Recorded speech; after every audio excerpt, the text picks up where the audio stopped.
como una política fuerte en tener una esfera social donde la religión está ausente, o quizás una versión más delgada que está más basada en la neutralidad o ecualidad. Ya apreciamos los comentarios que hubo sobre esa alianza que existe, donde la religión y las ideas seculares se pueden combinar y hacer una diferencia en la sociedad. Esta tarde tenemos un panel eminente. No voy a tomar mucho tiempo, solamente voy a decir pocas cosas sobre ellos y les dejaré hablar. El primer orador sería el profesor Elizabeth Shackman Hurd, que es profesor en la Universidad Northwestern. Ella ha escrito de una manera extensiva en el secularismo y su efecto en el mundo. Segundo, escuchemos el profesor William, que es el director de...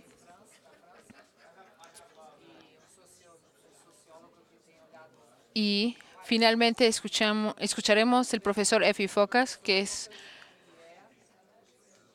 trabaja desde Grecia y enseña en la Escuela de Economía en Londres.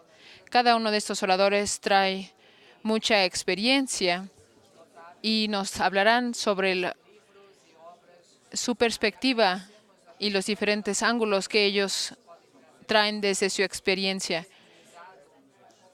Y ellos podrán analizar diferentes puntos de cómo el secularismo debe ser comprendido en diferentes contextos. Así es que le daremos el micrófono a cada uno de ellos y tendremos tiempo al final.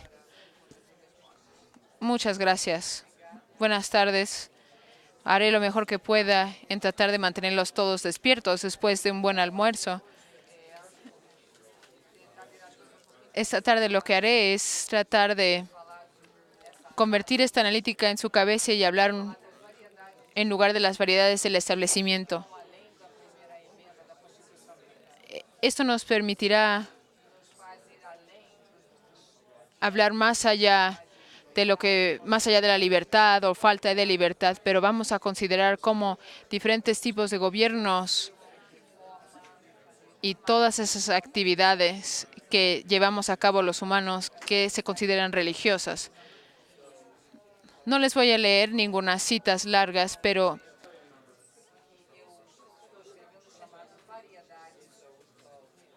mi propio trabajo es en la política de la religión, en las relaciones internacionales y la política exterior.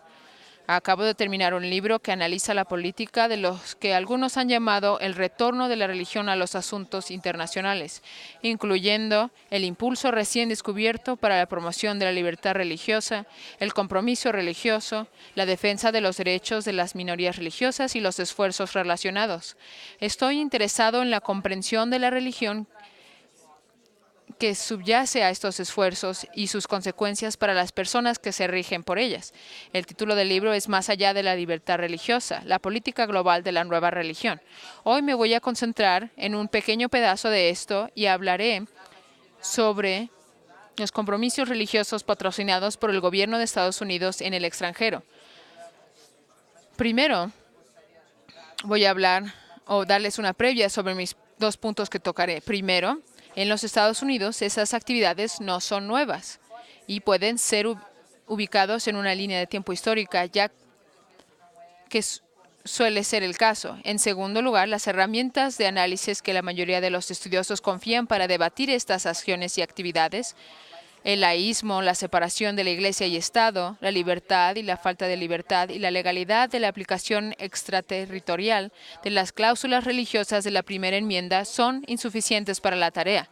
Necesitamos un nuevo vocabulario conceptual. Pero, si este es el caso, ¿por qué es el marco variedades de establecimiento superior como herramienta analítica? Veamos lo que está pasando. En 2013, el Departamento de Estados Unidos puso en marcha una oficina de iniciativas basadas en la fe comunitarias, el ejercicio con la comunidad religiosa fuera de los Estados Unidos. Hablando en el lanzamiento, Melissa Rogers, directora de la oficina de la Casa Blanca de la FEI, afirmó que el compromiso estratégico con los líderes religiosos nos puede ayudar a romper los ciclos de conflicto violento. En el periodo previo a la creación del cargo, el presidente Obama reunió un grupo de trabajo interinstitucional sobre religión y asuntos mundiales de desarrollar un mapa completo de la forma en que nuestro gobierno se involucrará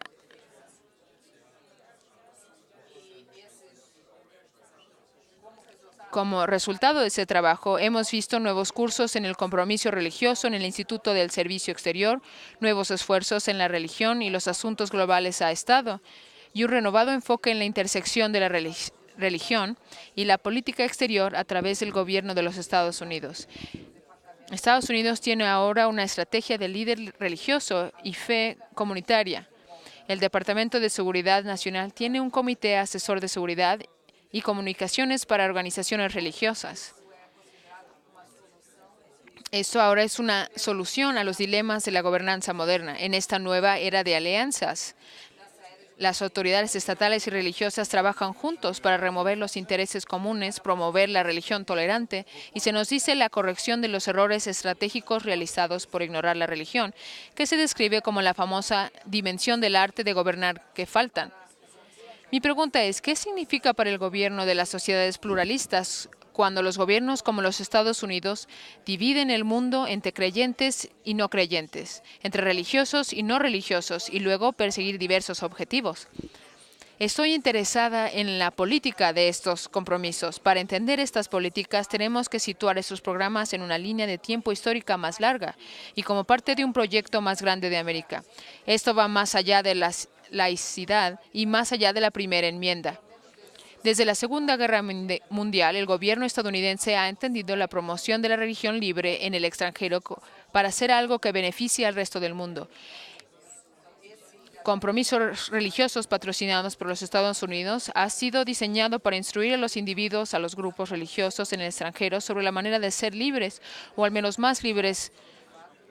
Si bien muchas de esas actividades habrían hecho levantar cejas constitucionales, si se persiguen en el hogar, que se legitiman como prioridades de política exterior debido a lo que se refiere a veces como una excepción de seguridad nacional. Según este mito, los Estados Unidos es el inventor por excelencia de la libertad religiosa. Es el lugar donde se han perfeccionado la religión y la libertad. Los Estados Unidos es donde la religión va a ser libre.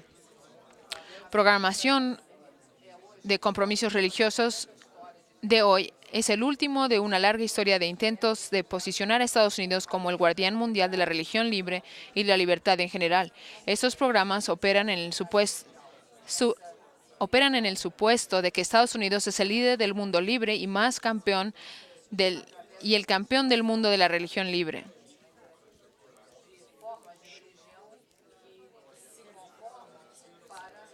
La libertad religiosa y políticamente. Estas no son normas universales, tienen una historia.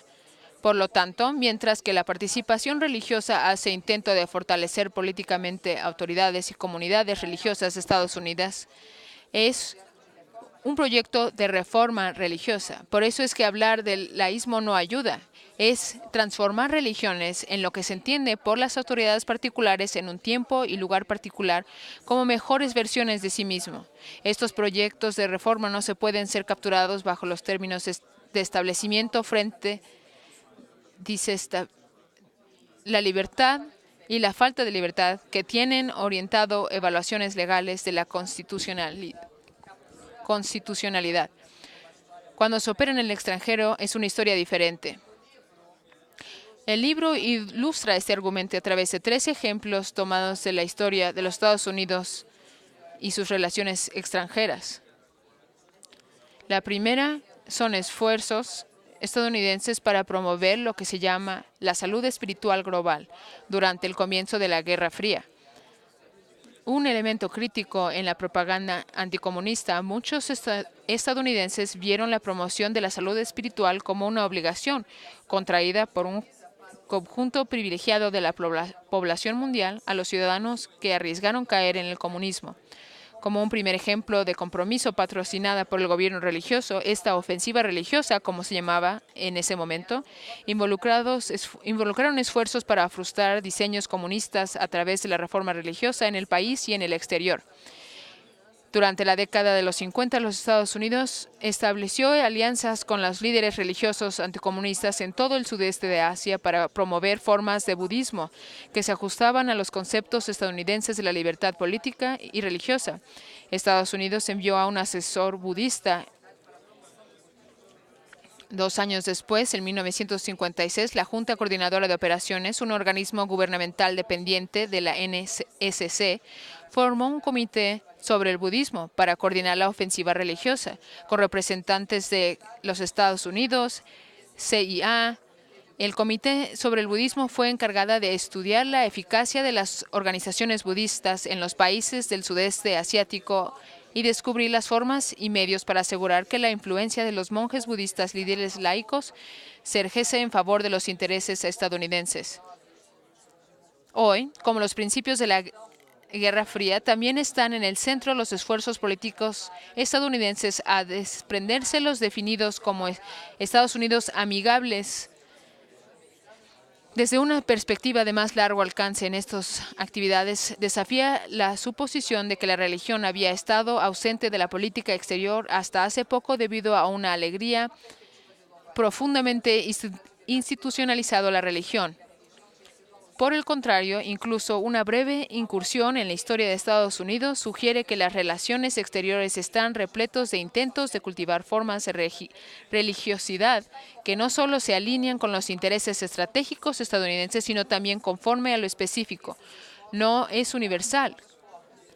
Estos esfuerzos continuaron en nuevas formas después de la Guerra Fría. Objetivos similares motivaron a la Agencia de Estados Unidos para el Desarrollo Internacional en su intento de promover la tolerancia religiosa en Albania. A principios del 2000, un ejemplo discutido en el libro. Como en la campaña en la Guerra Fría para la salud espiritual, el proyecto buscó transformar religiones albaneses y ciudadanos religiosos en versiones más libres y más tolerantes de sí mismos, lo que los haría menos susceptibles a la tentación del extremismo. Más recientemente, en mi tercer ejemplo, los Estados Unidos han perseguido la reforma religiosa en el extranjero a través de las funciones ampliadas de los capellanes militares. Sus responsabilidades ahora han crecido. Están obligados a servir como asesores culturales y las fuentes de lo que el ejército estadounidense llama inteligencia terreno humano y como enlaces con los líderes religiosos locales, además de sus trabajos regulares que cumplan las necesidades religiosas de servicio a los que están sirviendo. Ahora, cada uno de ellos tiene el compromiso religioso, se entiende convencionalmente en términos de la primera enmienda. Pero la historia no termina ahí, y para ver la imagen más grande tenemos que llegar a un punto de vista más allá de los debates legales sobre la primera enmienda, que nos permite pensar más ampliamente sobre Estados Unidos, políticos, religiosos y de la historia mundial. En el pasado, la Carta de Derechos se ha limitado en gran medida a los asuntos internos. En los últimos años, la aplicación extraterritorial de la primera enmienda y la medida en que determinadas actividades en el extranjero de Estados Unidos debe ser considerado secular o religioso han sido objeto de un ejemplo de la discrepancia. Es un informe publicado en el Consejo de Chicago. El informe critica a la Oficina de Asesoría Legal por no proporcionar claridad jurídica. Hace un llamamiento al gobierno para resolver la inseguridad jurídica sobre el grado en que la cláusula de establecimiento se aplica a la acción del gobierno en el extranjero. Los autores del informe están divididos en cuanto a si las disposiciones constitucionales de las cláusulas sobre religión se aplican a estas acciones y actividades. El debate continúa en estos términos, constitucional o no, religiosa o secular. Pero mi pregunta ¿es realmente el problema? No lo creo. Hay muchísimas regulaciones y restricciones que gobiernan los Estados Unidos las actividades en el extranjero. Los militares tienen más margen de maniobra. Para darles un ejemplo, durante la ocupación de Irak, un coronel del ejército estadounidense solicitó financiación para reconstruir una iglesia. Esta iglesia estaba decidiendo de trabajar con los americanos o unirse a la insurgencia. El coronel fue rechazado.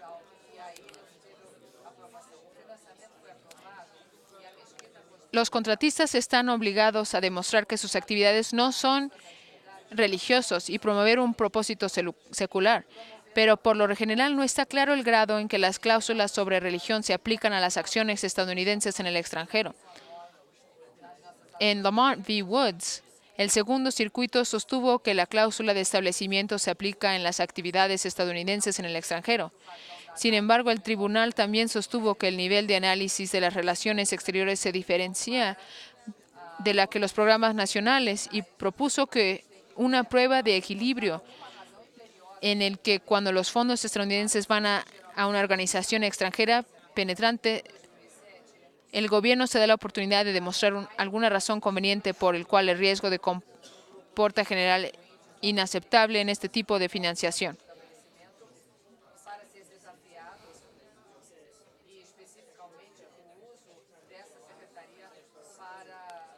Los demandantes alegaron que las reuniones favorecieron la religión sobre la no religión.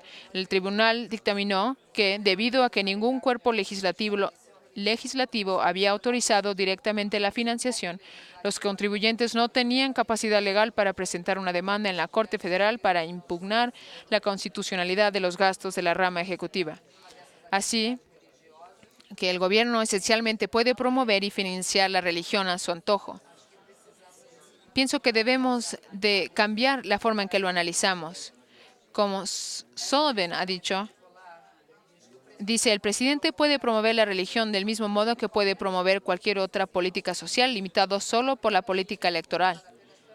Austin Dacey dijo, incluso si las nuevas actividades de participación del Departamento de Estado resultó en directo financiación a las organizaciones religiosas, que podría, sin embargo, ser un objeto de ningún recurso de inconstitucionalidad. Así que parece que las cláusulas sobre religión son, en algún sentido, importante y relevante para el caso que nos ocupa.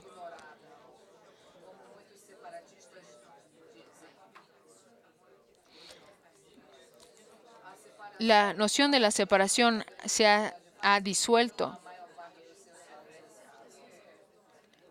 Y creo que debemos pensar cómo es que se vive. No hay religión en cualquier lugar sin la participación del gobierno en alguna forma. La religión nunca abandonó la vida pública, más bien ha asumido diferentes formas y ocupado diferentes espacios, muchos de los cuales se describen como secular. También el debate sobre el compromiso religioso no es si las personas de fe deben ser incluidos en la vida pública. Por supuesto que deben ser. ¿Quién decide qué es una persona de fe y quién no lo es? Hoy en la mañana estaba pensando eso durante la presentación que hubo sobre los números. Pienso que la pregunta debe ser, ¿cómo es que deben de mezclarse o regirse los individuos y el gobierno? ¿Cómo se identifican y por quién? ¿Qué versiones de la religión son compatibles? ¿Qué autoridades religiosas son privilegiados y qué precisamente son entendidos de representar? Divulgación religiosa promulga alguna versión del sistema religioso. Se requiere que los gobiernos decidan que los grupos cuenten como religiones y se elijan entre las sectas y denominaciones que compiten. Pocas veces existe un acuerdo total dentro de cualquier tradición de quién habla en nombre de su tradición, qué líder está dentro o fuera de favor, o qué prácticas o textos son considerados el núcleo de la tradición, pero es posible involucrar a todas las religiones neutralmente en igualdad de condiciones. Siempre es más fácil para la religión de la mayoría, la religión de los que están en poder, o la versión particular de una religión apoyada por Estados Unidos, las Naciones Unidas, el gobierno chino o cualquier otro país, para llevar más peso político por otros. que otros. Los grupos que son desfavorecidos son susceptibles de ser clasificados como ocultos o extremistas. Y aquí les daré una cita.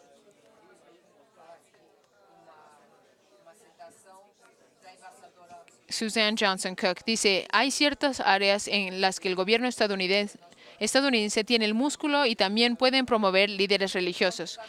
Cuando los Estados Unidos se involucra con religiones en el extranjero, los que parecen ser una religión para los estadounidenses cosechan más atención.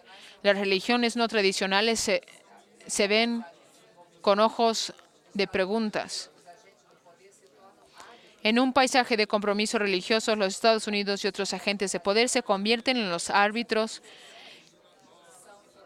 en decidir qué versiones de las religiones cuentan más. Esto no se puede superar mediante el aumento del número o la diversidad de religiones que participan. El compromiso de los Estados Unidos para el compromiso religioso también da una ventaja a las religiones que se ajustan a la comprensión de América de lo que significan las religiones de ser libre. Les daré un ejemplo rápido. Durante la ocupación de los Estados Unidos de Afganistán, los soldados estadounidenses construyeron en Madrás. El comandante David Adams, jefe del equipo de reconstrucción, dijo, nos gustaría ver pequeñas escuelas religiosas en todos los distritos para que los padres no tengan que enviar a sus hijos a la frontera. El intento de situar este proyecto en un contexto de la primera enmienda chocó contra un muro. Como un análisis concluyó, no está claro lo oficial o la jurídica que habilita a estas escuelas, que estas escuelas sean construidas. Estas escuelas obtuvieron poca atención pública y hubo poca discusión sobre si esto violaba la primera enmienda. Los soldados solo construyeron las escuelas.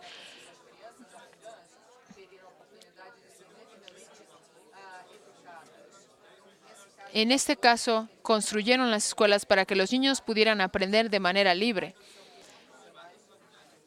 Si esto es constitucional o no, va más allá del punto.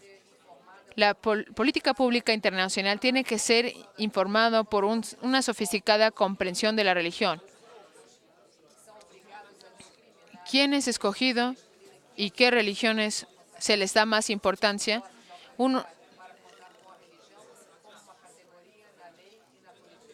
Debemos darle su lugar a la religión en establecer política en el extranjero.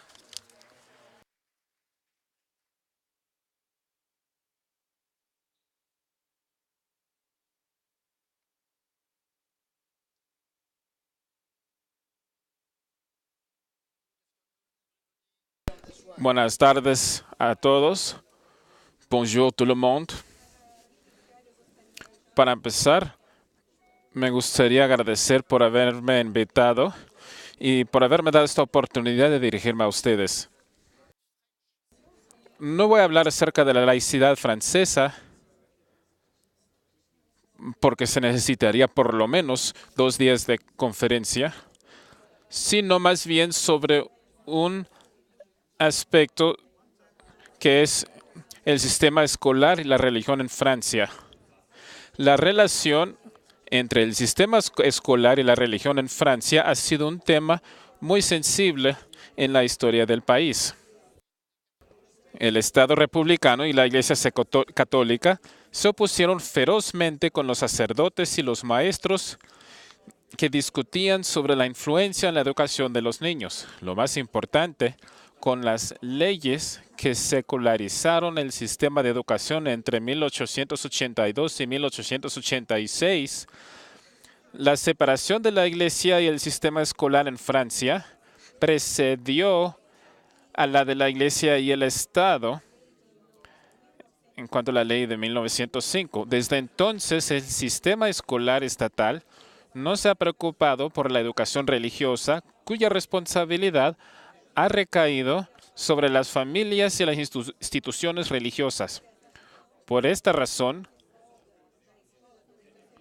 se le permitió un día libre de la escuela durante la semana, en un principio el jueves, luego el miércoles, y además reciben otro día Y esto es para que los padres tengan la oportunidad de hacer arreglos, si tal lo desean, para la educación religiosa de sus hijos fuera de la escuela.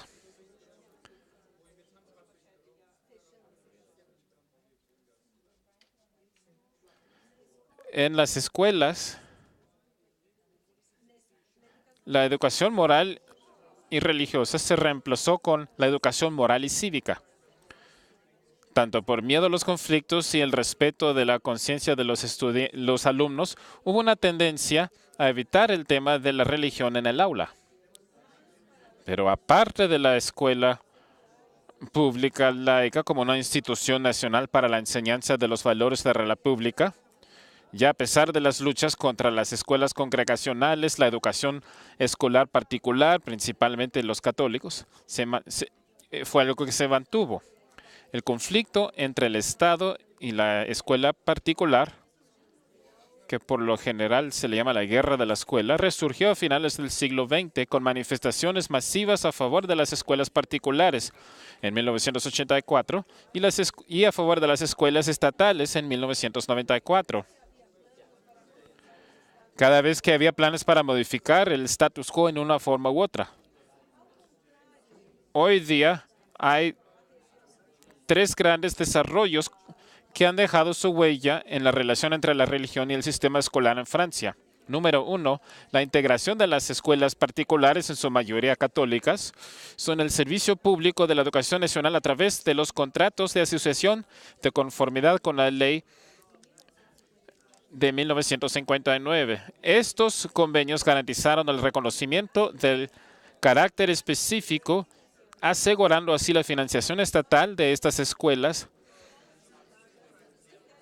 pero las escuelas particulares tuvieron que aceptar a todos los alumnos y seguir el plan de estudios del Estado. Número 2, la decisión de desarrollar la enseñanza del hecho religioso o el fenómenos religiosos es un sistema escolar laico. De acuerdo al informe Debré de 2002, con el fin de aportar al conocimiento de las civilizaciones y evoluciones presentes y pasadas de los alumnos. Número 3, la preocupación por proteger el principio de la laicidad la laicidad escolar mediante la restricción de las expresiones de la identidad religiosa de los alumnos. La ley del 15 de marzo de 2004 prohibió el uso de símbolos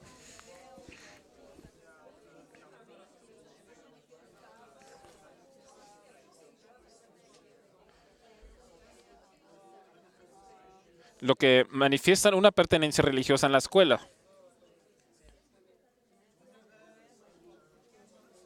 En principio, la laicidad francesa para la pacificación social, permitiendo la regularización de la laicidad en la sociedad, a la vez garantizando la neutralidad religiosa del Estado. Pero en realidad, las cosas no siempre son tan sencillas. En la forma francesa de administrar la religión, por lo regular se caracteriza por la gran distancia del poder del Estado hacia la religión y sobre las libertades del individuo.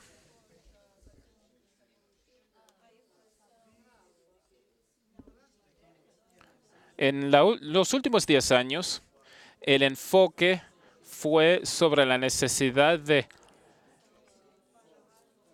tener un indicador común con todos los alumnos y para reforzar eso de dos maneras.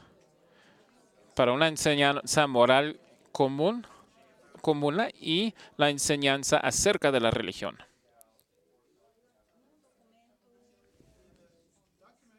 En un documento que se titula La Fundación Común,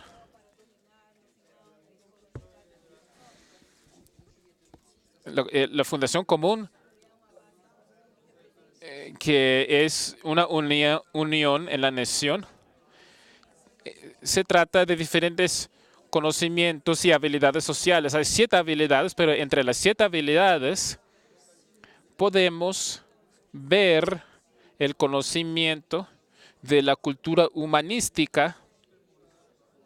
La sexta son habilidades sociales y cívicas, la formación de juicio y la sensitividad, así como su reflexión sobre opiniones y sentimientos de la persona. Y eso se ve que es esencial a fin de compartir una cultura europea. De acuerdo a este documento oficial, esto tiene que ver el conocimiento de textos claves de la antigüedad, la Ilíada o el Odiseo, la clase de fundamentos y la Biblia. Una introducción, la diversidad de las civilizaciones y a la religión en Francia y en Europa, y con los textos seminarios, en particular textos de la Biblia, del Corán, lo cual muestra respeto hacia la conciencia y la creencia. Y a ese texto podemos decir que la enseñanza de los hechos religiosos cumple con los objetivos de la educación. En el 2012, nuestro ministro de la Educación Nacional quiso fortalecer la enseñanza en la escuela de una educación moral común a fin de contribuir al desarrollo del respeto, la resistencia pacífica, y se trataba también de enseñar éticas seculares en el 2013. Y este informe inició el debate sobre el bosquejo general sobre las éticas, y es dentro del contexto de la situación social en el cual se caracteriza, y también sobre la pluralidad de concepción de la buena vida, es decir, un pluralismo verdaderamente establecido en la ley. Pero se hizo hincapié sobre la enseñanza acerca de la religión en las escuelas públicas desde fines de los 1980.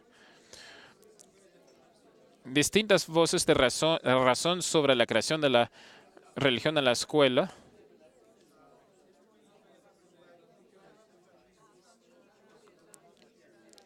otorgando a las familias la opción de tomar decisiones sobre la enseñanza de la religión y los maestros con relación a cualquier autoridad religiosa. Y en muchos sentidos sí fue así, pero la cuestión de la religión en la escuela surgió en circunstancias muy distintas comparado con un periodo en el cual el principio de la laicidad se institucionalizó y surgió dentro del laicismo en sí, y además se constituye una expresión tangible del principio de la laicidad. No fue cuestión de introducir el catequismo en la escuela, sino sacar todas las consecuencias del hecho de que, y cito, el conocimiento de la cultura religiosa es necesario a fin de comprender las sociedades, sus estados presentes y actuales, su herencia literaria y artística, y el debate, y por ende el debate en la sociedad francesa sobre el cómo y por qué, en vista de qué y para quiénes, sí, considerando esa tarea y considerando además las culturas religiosas. Ese fue un tema de debate en el cual se combinaron distintas ponencias sobre el asunto. Y de ese debate, si bien no llegó a la creación de clases sobre la historia de la religión de parte de algún grupo en particular de maestros, es un hecho de que en Francia la nueva insistencia en la religión ha surgido en la historia Y en el currículo de la historia humana, de las humanidades, eso ha surgido desde 1996.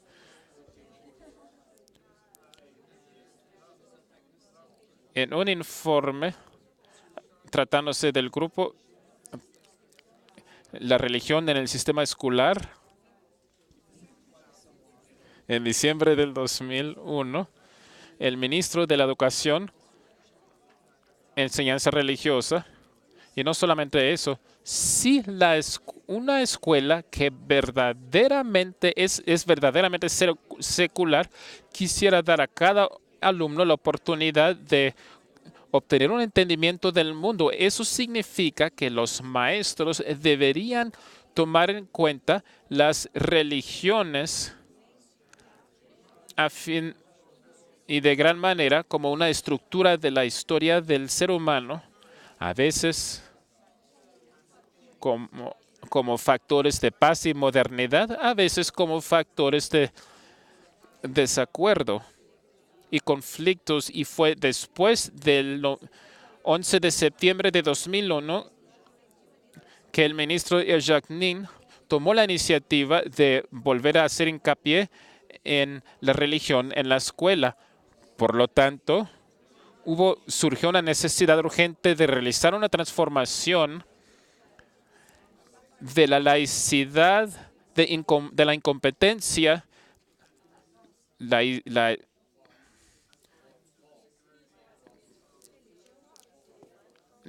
de acuerdo a la laicidad de incompetencia, está la necesidad de ir de la laicidad de la incompetencia a una laicidad de entendimiento, la laicidad de la inteligencia, con una comprensión y de que es un deber de entender y conocer la religión. Y se proponen distintas medidas sobre la capacidad de los maestros. Y desde ese punto de vista, hubo tres equipos grandes que tenían que ver con la enseñanza de la religión. Y se identificaron esos grupos. Son los siguientes. Número uno, la educación es un simbolismo. La enseñanza acerca de la religión tiene que ver con reconocer el lenguaje en particular que se utiliza para hablar sobre los distintos símbolos y para entender una forma de explicar al mundo. Número dos, la contribución al conocimiento, el aporte al conocimiento y al entendimiento de nuestra herencia cultural, la enseñanza acerca de la religión brinda a los jóvenes la oportunidad de conseguir conocimiento sobre nuestra herencia humana. Y número tres, el aporte a la educación ciudadana, ya que eso hace que los estudiantes puedan llegar a entender las distintas religiones y el papel de las mismas en el mundo contemporáneo.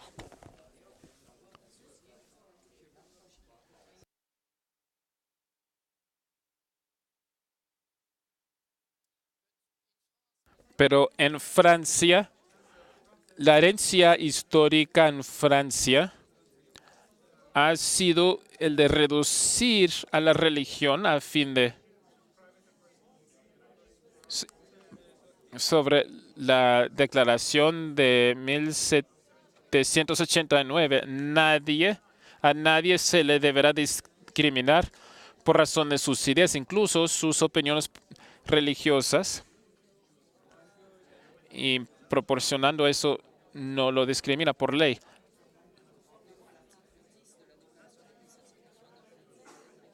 Eso no procura reducirlo a un nivel personal.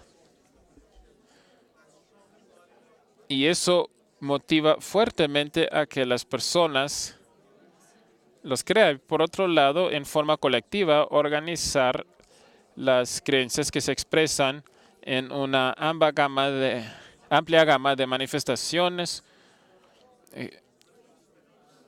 Los fenómenos religiosos existen porque las personas experimentan la religión en formas distintas. Existen organizaciones religiosas y obras religiosas y rasgos escritos y arquitecturales. Es decir, hay muchas actitudes y códigos de conducta. Si las escuelas estatales no saben si Dios existe, sí debería de saber que existen individuos y grupos que sí creen que Dios existe. Y este hecho trae todo tipo de impacto sobre la vida social y personal. El objetivo del informe fue entonces utilizar textos y escritura que ilustren a la religión como un nivel fundamental para poder trazar su significado.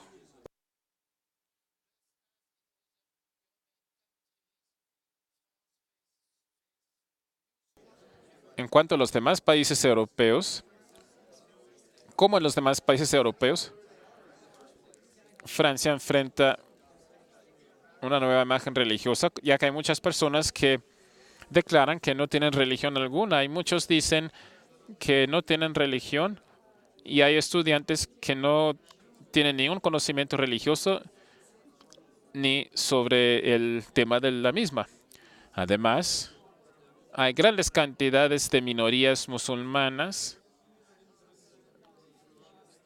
una pluralización religiosa muy grande en Europa y las sociedades, y hay distintos tipos de grupos y redes con religiosidades diferentes y preocupaciones sobre las tendencias seculares, asuntos internacionales y la diferencia entre las políticas religiosas en distintos contextos y la cuestión de vivir la expresión religiosa en la escuela. Y esa es una oportunidad de reflejar sobre la cuestión de cómo las escuelas manejan el asunto y tratan el asunto de los hechos religiosos. Y al tener esos desafíos hay que coexistir en paz, respetando a la vez las diferencias de los demás,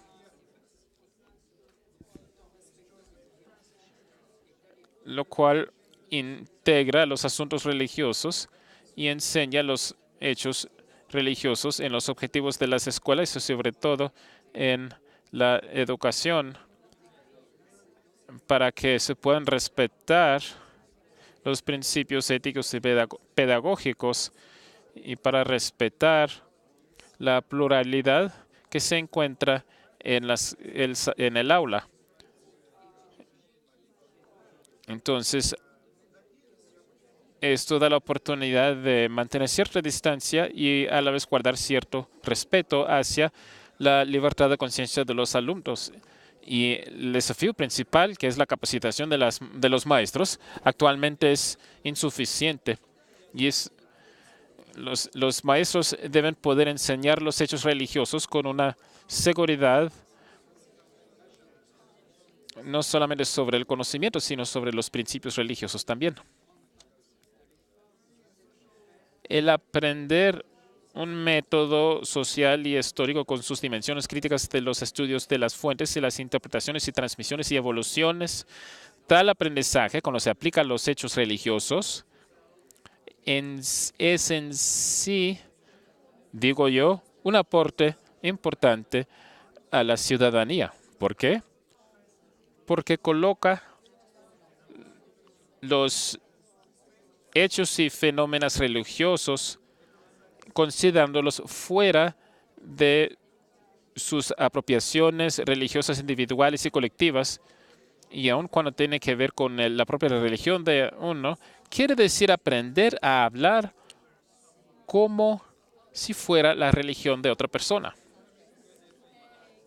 El hecho simple de tener que hablar sobre la religión en Francia a un grupo diversificado, sin poder depender de la comparación, pero teniendo que objetivizar y explicitar al mundo nuestras ponencias y actitudes que, por supuesto, corresponden a la religión en una posición que incluye hechos religiosos en la ciudadanía de las democracias pluralistas. Y desde el principio entiende que en el mundo religioso no es solamente es una estructura para toda la sociedad, sino que en la mayoría de las orientaciones es una orientación hacia los demás. En la enseñanza hay que reservar un lugar específico para la mayoría de las religiones representadas en el país. Las religiones han dejado en su mapa de la historia, de la cultura y de la tradición del país en el cual este tipo de educación se recibe. Por lo tanto, la enseñanza de los hechos religiosos dentro de este punto de vista también puede aportar a la ciudadanía en el sentido de que se trata de una educación nacional acerca de en las escuelas estatales en un lugar en particular, y eso les da una identidad nacional, cultural. Muchas gracias.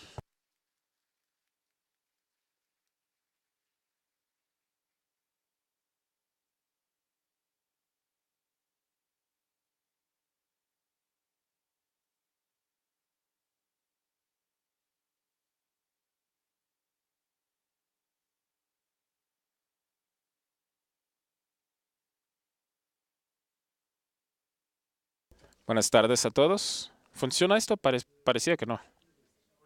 ¿Me escuchan bien? Ahora sí. Buenas tardes. Me complace estar aquí y ver a varias caras que conozco y conocer a personas adicionales. Muchas gracias por la invitación. Este título, aquí está el enlace. Lo primero que voy a compartir con ustedes el día de hoy se basa en algo que se compartió con grupos de minorías en 4 países, en Grecia, Bulgaria y Rusia. Y, y tal vez debería mencionar que cuando digo ortodoxo aquí, hago hincapié en eso. Y número 3, lo que es central en las discusiones acerca de la ortodoxia, que representan una variedad diferente de la laicidad, es la relación entre la religión y la identidad nacional que solemos encontrar en contextos ortodoxos y mayoritarios. Tiene que ver con una relación estrecha entre la religión y la identidad nacional. Todo eso tiene que ver con el tema de nuestra sesión, pero me parece un tema que es apropiado a una audiencia porque la relación entre la religión y la identidad nacional es entre varios factores que hacen de este asunto un desafío en particular.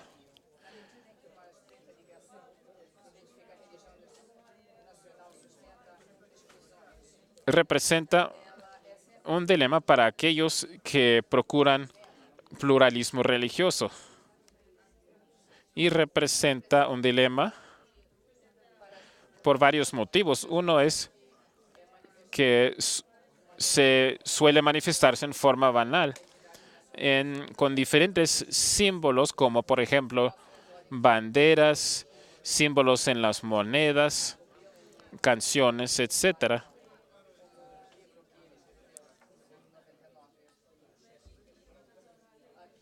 Y tiene que ver con varias normas nacionales, como por ejemplo en Suecia la gente se acostumbró a usar edificios gubernamentales para funciones religiosas. La cuestión es cuando deja de ser banal esa expresión de la religión de la mayoría e infringe sobre los derechos de las minorías. Y eso no siempre y eso puede ser en una zona gris entre lo benigno y lo pernicioso. También representa un enigma cuando es algo que no se puede, por el cual no se pueda enjuiciar, viéndolo desde el contexto europeo.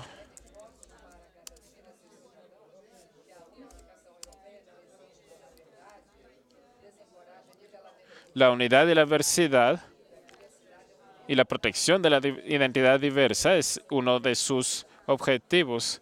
La Corte Europea de Derechos Humanos es un proyecto que también utiliza este objetivo para que esa apreciación pueda llegar a los países europeos en cuanto a los asuntos sensibles y la relación entre el Estado y la Iglesia. Número 3. Es difícil, el cambio es difícil y es difícil cambiar la relación entre porque la identidad nacional suele estar muy bien integrado y también suele ser un acto de fuerzas nacionales, ya sea de parte de la Iglesia o del Estado. La gente se moviliza alrededor de identidades nacionales y eso suele suceder en los casos ortodoxos. Y número 4, ¿quién tiene la autoridad de procurar tal cambio? Todo lo anterior son cuestiones normativas interesantes y se han realizado muchos estudios interesantes en direcciones divergentes sobre la. Hoy quisiera no solamente agregar mi propia opinión sobre este asunto, sino más bien las voces de las personas que he entrevistado en este estudio. Quiero agregar las opiniones de ellos a fin de explorar cómo y por qué y bajo qué condiciones llega a ser problemática la relación entre la religión y el Estado. Y hay que verlo desde arriba, desde abajo para arriba. Y después de compartir esas opiniones, voy a considerar las nociones sobre qué se pueden hacer sobre los problemas que surjan de esta relación. Así que hablando de mi estudio, mi investigación, que fue sobre este proyecto en particular, fue en el 2010 y 2013, así que tenía que ver con dos cuestiones. ¿Cuáles son las experiencias de las minorías religiosas?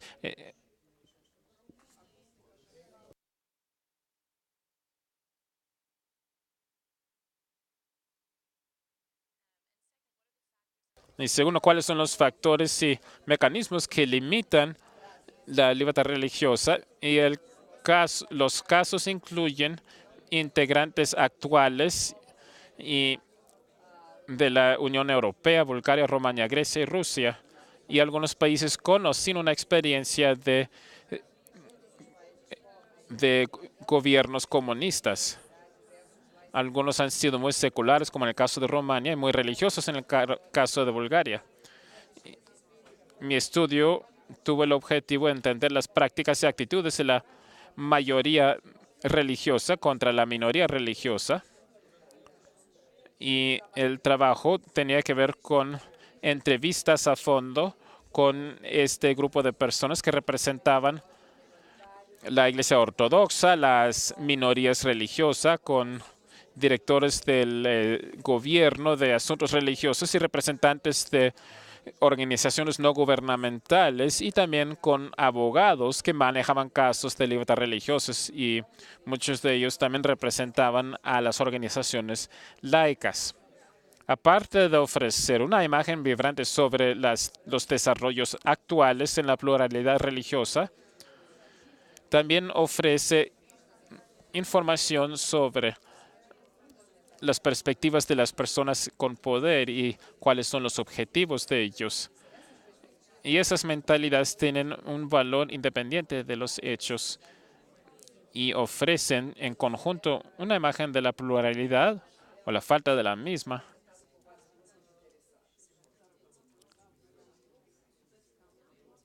Ahora voy a hablar sobre el material de las entrevistas para ver si son perniciosos, benignos o banales. Los ejemplos que ofrezco solamente son indicaciones y obviamente muy selectas porque no puedo repasar todo el material en su totalidad, pero a través de estos ejemplos veremos que los límites entre las tres categorías no son tan claras. Voy a empezar con una cita que viene de un representante laico de Bulgaria, me parece, sí, de la Iglesia Ortodoxa búlgara. Ella habla sobre sobre el clero ortodoxo, algo muy común en ese contexto. Y ella describe esto como algo que es la norma y que hay de malo en eso y que es muy común, es natural, está muy bien. Esa es la perspectiva de esta primer ministra. Comunica y otra manifestación banal de la identidad nacional religiosa es la religión sobre la tarjeta de identidad de Grecia. Ahora, eso se quitó en el 2000, pero no sin antes haber tenido un gran debate al respecto y todavía es un punto de debate para algunos representantes de la Iglesia greca ortodoxa. Algunos dicen, pero ¿qué tenía de malo? Representa la identidad religiosa de los que la tienen. Otro ejemplo son referencias simbólicas a la Iglesia ortodoxa o la ortodoxia en las constituciones y de los textos jurídicos. Muchos de los entrevistados lo representaron como algo que no se nota mucho porque, bueno, lo voy a leer, lo que dice la referencia en particular en un momento, pero ahora qué hice. Disculpen.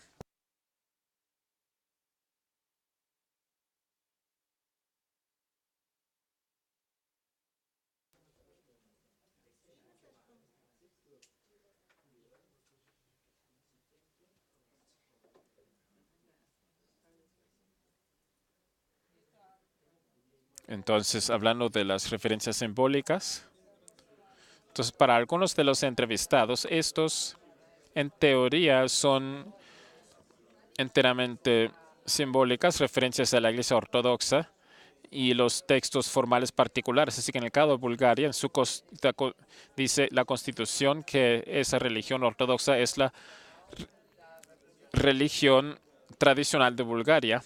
Y la ley dice que el Estado rumano reconoce el papel importante de la Iglesia ortodoxa y otras como la reconoce la historia y la vida de Rumania.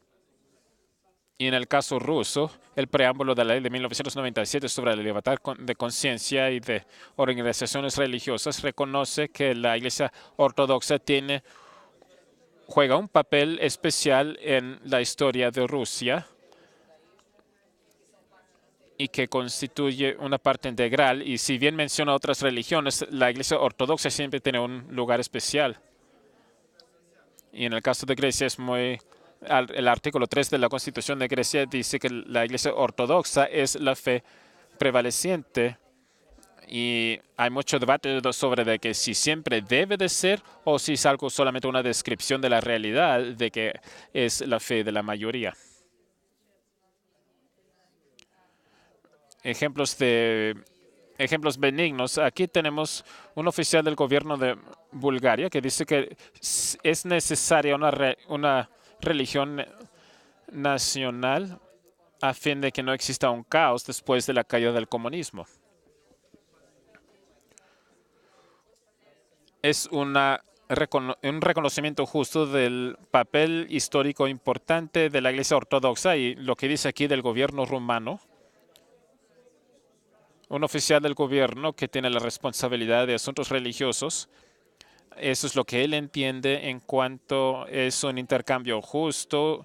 Se hizo mal de gran manera la Iglesia ortodoxa en el pasado y también en forma económica. Desde esta cita, básicamente. Y otro ejemplo, un sacerdote ortodoxo greco dice que tenemos que enseñar a nuestros hijos sobre nuestros morales cristianos. Así que para muchos la enseñanza de la educación religiosa en la escuela pública también es una expresión de una manera benigna en la cual la identidad nacional se relaciona con la religión. Esto nos lleva a la categoría perniciosa. La educación religiosa es un campo problemático para muchos. En muchos contextos mayoristas existe los pagos obligatorios para pagar para las escuelas, las clases de religión en las escuelas, a menos que indiquen una afiliación religiosa en particular, que minoría, la cual saldría en el diploma de la escuela. Así que ese es un problema, porque un problema lleva a otro tipo de problema. El acceso limitado a los cementerios, lo cual otra vez hace hincapié en el problema. En muchos casos, las justificaciones del gobierno por la falta de cementerios públicos y el hecho de que muchos de los cementerios después de la caída del comunismo se entregaron a la Iglesia Ortodoxa, era en parte para hacer un tipo de restitución a los daños que se habían realizado en contra de la Iglesia en el pasado, pero muchos grupos de minorías han sufrido debido a que esos cementerios están en las iglesias. Y otro ejemplo es, así que antes hablaba sobre la presencia pública del clero ortodoxo, pero aquí en la categoría benigno había mencionado su presencia pública, pero muchos dicen que debe haber una transparencia en la cual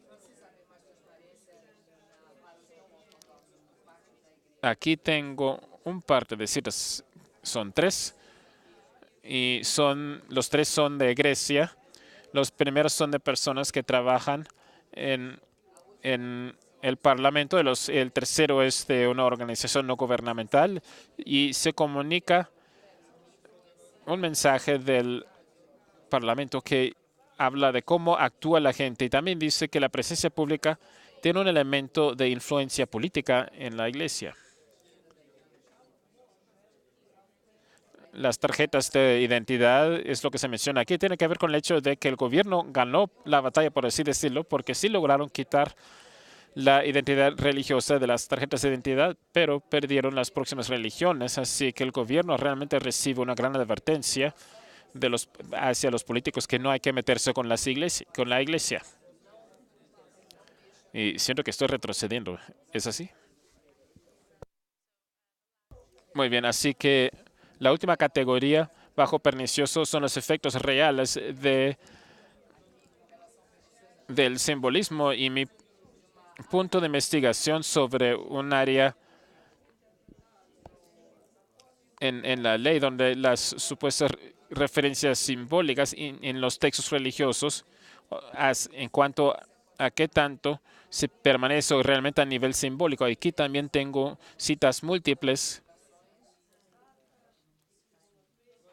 Ambos son del contexto ruso. El primero es de un parlamentario ruso que habla sobre los contextos religiosos. Y él dice, y yo diría que en una forma muy controversial, pero básicamente la práctica es la práctica y es otra cuestión aparte. Y el segundo es de un representante de la oficina del ombudsman y me parece que eso es la formalidad de la ley y lo que sucede en la práctica son dos cuestiones muy distintas. Así que muchos grupos de minorías tuvieron problemas con ese tipo de declaraciones. Está bien así porque no lo puedo leer yo. Ahora no veo mi texto. Ahí está, gracias. Bueno, como decía yo, muchos grupos de minorías religiosas tuvieron problemas con esas declaraciones. Las quejas tenían que ver con que la gente quería que no hubiera discriminación, es decir, ¿por qué se debía de hacer hincapié en un solo grupo religioso? Eso no es justo, pero estas cláusulas en forma notable a algunos oficiales del gobierno, así que es fácil ver desde esos ejemplos, pero las líneas, los límites entre lo pernicioso, lo banal y lo benigno se mezclan en cuanto al efecto. Ahora, la segunda cuestión que mencioné desde el principio, ¿qué se puede hacer acerca de los problemas si es que surgen? Como mencioné anteriormente, los eruditos realmente no están muy de acuerdo sobre ese asunto. Algunos argumentan de que debe haber la solución es una separación estricta y otros van más allá, dicen que no debe haber ningún privilegio hacia ningún grupo religioso de parte del Estado. ¿Qué puede hacer la ley para ayudar? Permítanme usar unas ilustraciones sobre las limitaciones de la capacidad de la ley para manejar esos asuntos. Y aquí voy a ampliar mi enfoque saliendo de los casos ortodoxos, tanto porque algunos de los problemas que voy a mencionar son la naturaleza más general y van más allá del contexto ortodoxo. Y además, hasta ahora, he hablado solamente sobre la libertad de la religión, pero hoy voy a hablar acerca de estar libre de la religión. Hay dos publicaciones que se pueden usar como un marco para este debate: la tragedia de la libertad religiosa y la imposibilidad de la libertad religiosa, de parte de Winifred Falter Sullivan de 2005. Y las preocupaciones y lo que debatan estos autores son distintos, pero el primero habla sobre según Tuolumne, la teoría jurídica procura definir bien esas categorías.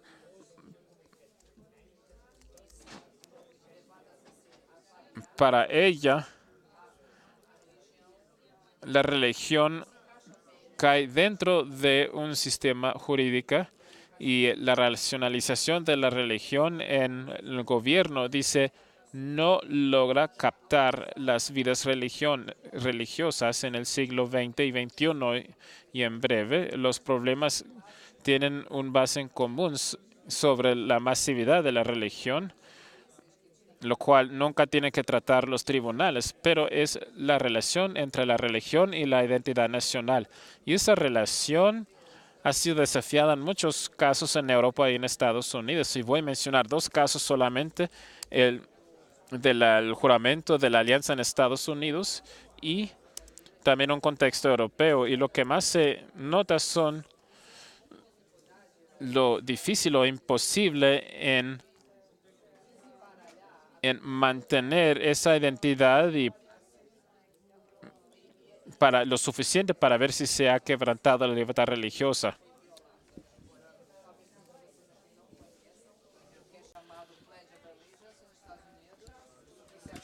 Particularmente desde el haber agregado las palabras bajo Dios. La primera vez que llegó a la Corte Suprema fue en el año 1943, pocos años después de que esta recitación fuera aceptada. El tener que decir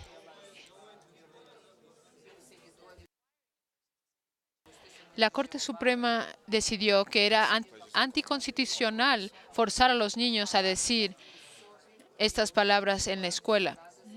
En 1954, cuando se agregaron las palabras bajo Dios, pedido por el presidente Eisenhower, la próxima vez que estas palabras llegaron a la Corte Suprema, llegaron a la Corte, fue específicamente por las palabras bajo Dios. Algunos padres argumentaban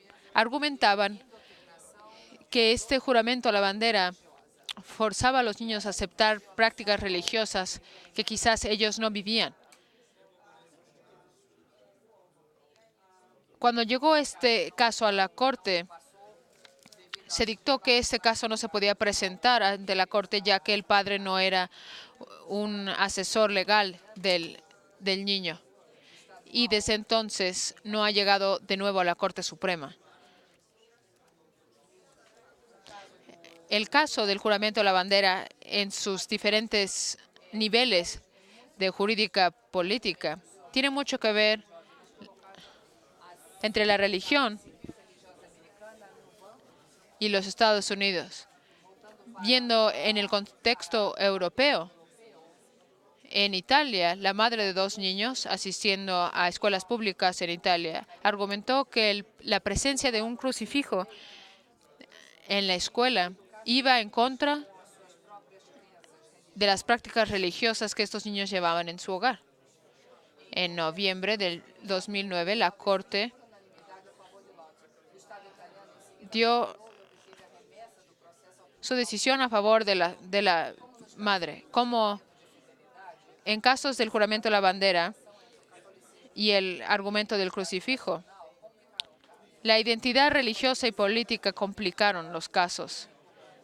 La Corte Administrativa dictó que el crucifijo era un símbolo histórico y que representaba una característica esencial de Italia. En estos dos casos observamos un proceso donde el cristianismo se vuelve más allá que una religión, sino una parte del Estado.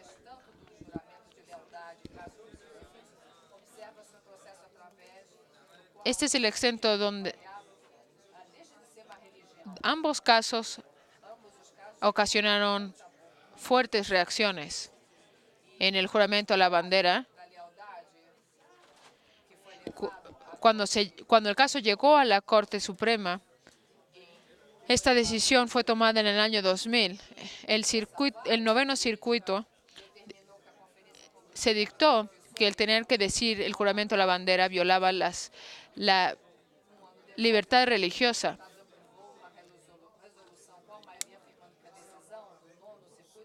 La Casa de Representantes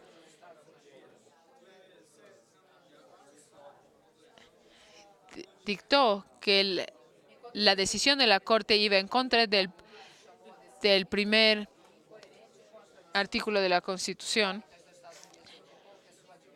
y el presidente pidió que se rescindiera la decisión de la Corte. En el caso de Lausi, después de la decisión en el 2009, cuando el Estado italiano llegaron muchísimas intervenciones de terceros partidos y ellos pudieron dar su opinión, ya sea a favor o en contra. La mayoría estaban en contra.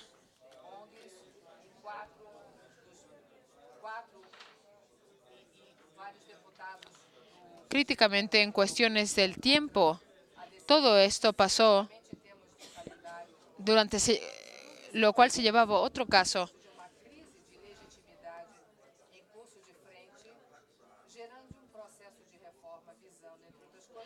Cuando la Corte de Derechos Humanos revisó el caso de Lausi, la Corte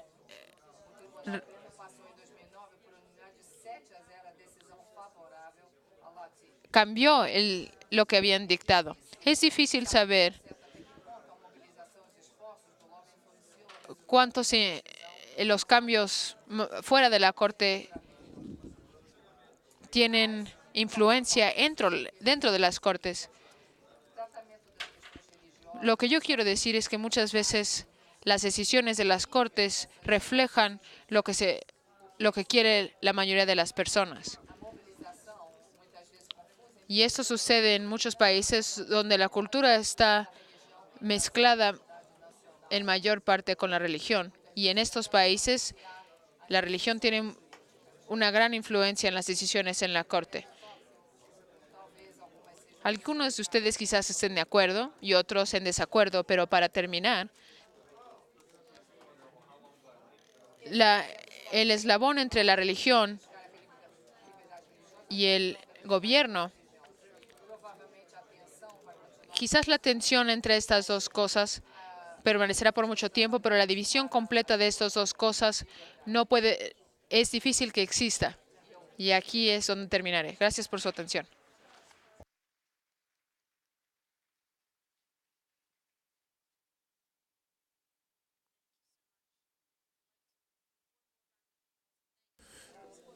Quisiera aplaudir otra vez para agradecer a nuestros panelistas hoy día. Ahora nos quedan aproximadamente 15 minutos para preguntas. Quiero recordarles que hablen al micrófono y que tomen un momento para presentarse para que los intérpretes, de ser necesario, puedan cambiar al idioma adecuado. Sí, adelante. Gracias a los tres.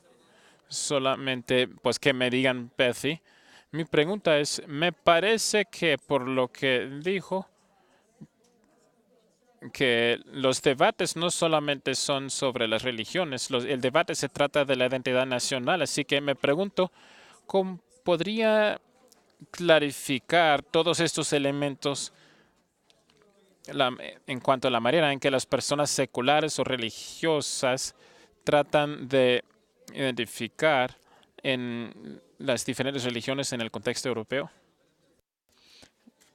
Gracias por la pregunta. Es un punto muy bueno y eso es un tema de mucha contención, particularmente si vemos al nivel de NGO y sus esfuerzos por cambiar la manera en que se enseña la historia en la educación pública. Si me preguntas a mí la mejor manera de cómo solucionar esto, para mí es que se le debe enseñar a los niños un poco de una manera diferente. No tanto enseñarles que uno debe ser griego definido por religión.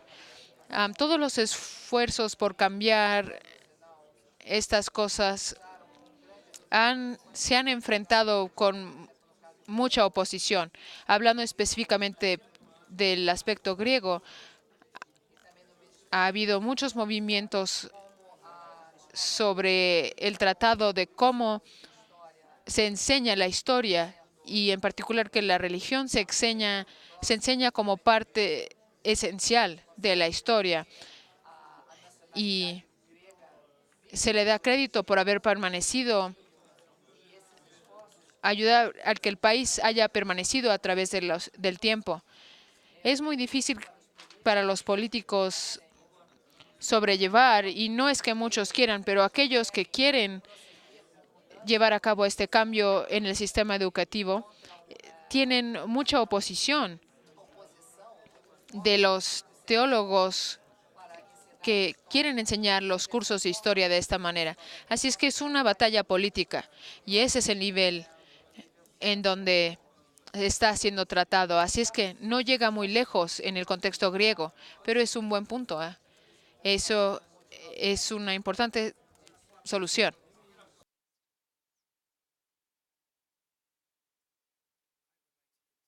Yo quisiera continuar las preguntas que mencionó sobre el caso del juramento de la bandera y sobre todo su conclusión, que me parece que en los casos similares a que los intereses políticos tienen éxito en realizar modificaciones. A mí no me parece esto porque el motivo por el cual en la Constitución de los Estados Unidos para el servir durante toda la vida es para prevenir esa clase de influencias. Y no he visto nada en el noveno circuito ni en la Corte Suprema que indica que eso haya ayudado en lo más mínimo. El caso al que usted hace referencia, a la persona sí se le desestimó en el Tribunal Superior por falta de capacidad legal, pero también me parece que era un ateo y él quería representar a su hija y su hija era una cristiana convertida y esos hechos suelen salir y surgen algunos problemas de eso, pero no me parece haber visto ningún problema ni vi ningún tipo de presión de parte del Tribunal del Noveno Circuito cuando el juez Alfred Goodman escribió la sentencia. Fue una decisión de 2-1 y fue una opinión mayoría. ¿Y cuál es su investigación en la cual el proceso político tiene éxito en ganar contra un juez de Estados Unidos sobre el artículo 3? Me voy al término que usó usted en forma exitosa. Aprecio su pregunta y espero que podamos tener un poco más de información sobre este caso en particular. No he leído más sobre la influencia de la decisión en el noveno circuito. Después de que la decisión fue tomada, leí bastante sobre la influencia que sintieron los jueces y estos fueron cosas que ellos dijeron públicamente y sobre lo estresado que ellos estaban, sobre la decisión y las presiones que ellos estaban sintiendo. Pero estos son comentarios públicos y documentados sobre cómo se sentían ellos. Como dije, No estoy hablando del noveno circuito, estoy hablando de la Corte Suprema. Puedo darle las citas, no es algo que yo haya dicho. No estoy tratando de criticar a la Corte Suprema, simplemente estoy diciendo que los jueces pueden estar bajo mucha presión política y esto pasa especialmente cuando son temas importantes.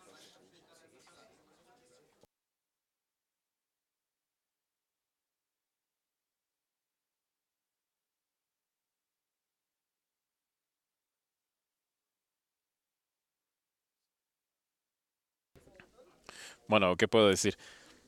Yo quisiera preguntar a la profesora Shackman y al profesor Jean-Paul que después de que escuchó los dos discursos, escuché dos orientaciones sobre cómo se piensa en los asuntos generales, pero cómo capacitar para al personal que forma las políticas y el personal que enseña.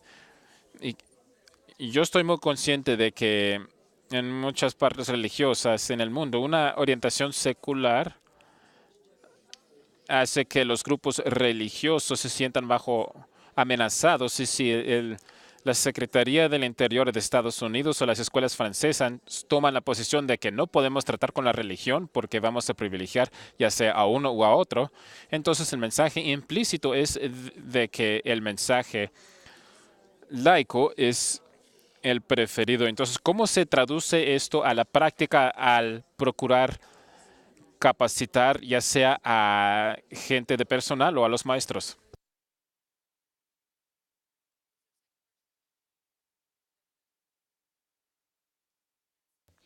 Sí, así es que esto es una de esas cosas que confunde. Y me cuesta un poco de trabajo expresarlo porque siento que hay un tipo de apresuramiento basado en asumir la pregunta de ¿tienes religión? Sí, yo tengo religión. Así es que siento que hay una presión para implementar programas tanto estatales y creo que mencioné varios departamentos. Es realmente un esfuerzo de muchas personas y queremos apresurarnos en reflejar, saber lo que es la religión, quién hablará y cómo afectará las decisiones que se toman. Y mi punto es quizás tomar un paso atrás. Mi punto es que debemos de comprender que esto involucra el tener que tomar decisiones, el saber quién habla por diferentes comunidades y a quién se le permite y a quién es que ellos representan. Y en cuanto a la educación religiosa, este es un tema muy importante y pienso que es algo sobre lo que todos debemos de pensar un poco más. No hay una respuesta simple o que pueda existir un currículum que se pueda dar en general para componer el problema. No creo que sea algo tan simple, así es que estoy muy reservada para dar una opinión sobre esto, pero tampoco puedo decir que creo que existan grupos religiosos que se sientan que no tengan representación, ya que los Estados Unidos no los acepta.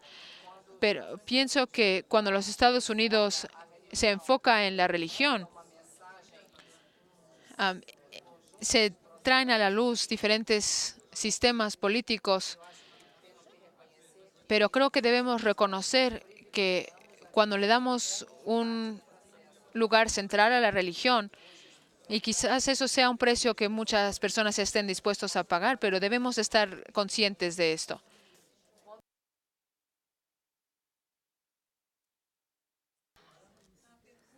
La cuestión es primeramente la cuestión lo de la legitimidad para las escuelas seculares públicas. Uno puede decir que esas no tienen nada que ver con la religión debido a que son seculares. Y, y debido a que en el método secular de la religión existe la necesidad de que las escuelas públicas estudien el fenómeno religioso como un fenómeno cultural, social e histórico. Y es una cuestión de traer conocimiento acerca de las tradiciones y de cómo comprender las prácticas y los ritos en la conducta religiosa. Se trata de una religión y otras religiones, pero no desde un punto de vista religioso, sino desde un punto de vista religioso, social e histórico. Y fue algo revolucionario cuando las escuelas francesas seculares abrieron el currículo para los alumnos para reintegrar conocimiento acerca de las diferentes religiones. Por ejemplo, en una universidad francesa, en una escuela francesa, los alumnos dijeron, un alumno dijo al maestro: no tiene ningún derecho a hablarme sobre la religión porque me enseñan en la mezquita. La suposición era de que tengo el derecho a hablar sobre tu religión porque es parte de la historia y parte de la cultura, se trata de lo mismo y no es desde una perspectiva confesional religiosa, sino que tengo el derecho a traer conocimiento y es algo muy útil. Por ejemplo, algunos alumnos se niegan a visitar a las casas de religión, a las iglesias, a las mezquitas, porque no es de mi religión. El profesor de historia, el profesor Nongwaj, el profesor puede llevar a los alumnos a visitar a esos diferentes lugares de culto y me parece que esto constituye un aporte necesario y cultural a las escuelas seculares, ese es el campo de religión y esa tendencia en el sistema escolar francesa es son reacciones demasiado críticas desde las religiones, voces que decían no podrán tener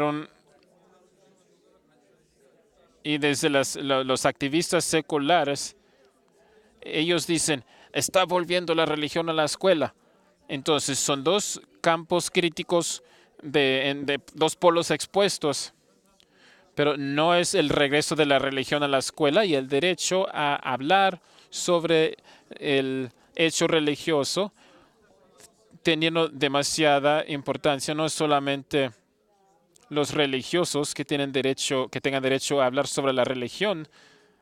Y en las distintas disciplinas, los profesores tienen el derecho a hablar a sus estudiantes y explicarles el fenómeno religioso. Y es la decisión que se ha tomado en la escuela francesa. Muchas gracias. Me parece que se nos acabó el tiempo, pero les animamos a seguir hablando durante la pausa y después de la pausa tendremos una sesión aquí mismo sobre la China y es en el cual van a estar los intérpretes en los idiomas asiáticos, abajo en el 205 los latinoamericanos y luego detrás de mí el noreste y África es donde ahora tenemos los idiomas europeos. Por favor, agradezcamos a nuestros ponentes.